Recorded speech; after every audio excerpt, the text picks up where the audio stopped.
Hello everyone. Before test one, we talked about iterative control and I introduced you to one type of a loop, and that was while loop.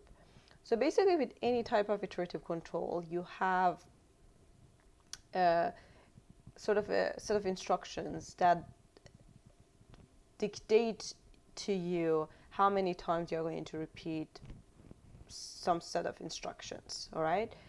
So with a while loop, you do that with checking the condition.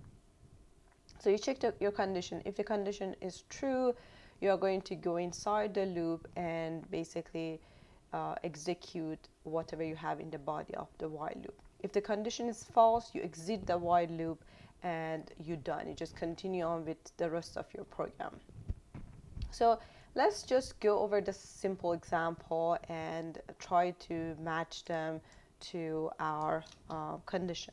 So the start value for our num is 5. So it starts with 5, and after you do that initialization, you get to your while loop. Every while loop starts with the keyword while, and then you will have a condition. The condition that you have will always evaluate to either true or false. It's going to always be a Boolean value. So then, based on the Boolean value that you get, if it's true, you go inside. If it's false, you terminate your while loop, exit from that while loop. Okay, so let's go through this example. Num starts with 5, and then you get to your loop. In the condition, it says num bigger than 0. So what is the current value of num? It is 5. Is 5 bigger than 0? It is. So since that condition, that expression is true, then you go inside. All right? It doesn't matter what kind of expression you have, you just need to evaluate that expression to either true or false. Okay? If it's true, you go in. If it's false, you do not go, and you terminate your while loop. So now the condition is true. That means we need to go and follow the instruction that we have inside the body of the while loop. So in the body of the while loop, you have the first statement is a print function. So in that print function, it says print num. What is the current value of num? It is 5. So you print 5, and then in the next line it says subtract 1 from num. When you subtract 1 from num, num becomes 4. Okay, 5 minus 1, that becomes 4.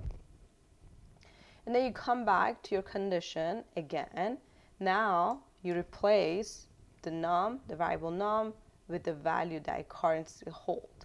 The current value of num is 4, so you're putting 4 instead of its previous value. So now you're comparing 4 with 0. 4 is still bigger than 0.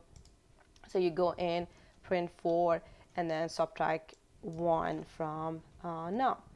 Now your condition becomes 3 bigger than 0. That is true. You go print it, subtract 1, and then compare it. Right? So it's just like a loop. You just go back and forth until you get to a point where your condition becomes false. So I'm going to do the next few steps quickly. So now num is 1 bigger than 0, so you print 1, and you subtract 1 from your num, it becomes 0, right? So when it becomes 0, you come back to your condition, you're comparing 0 with 0. So is 0 bigger than 0? No, it is not.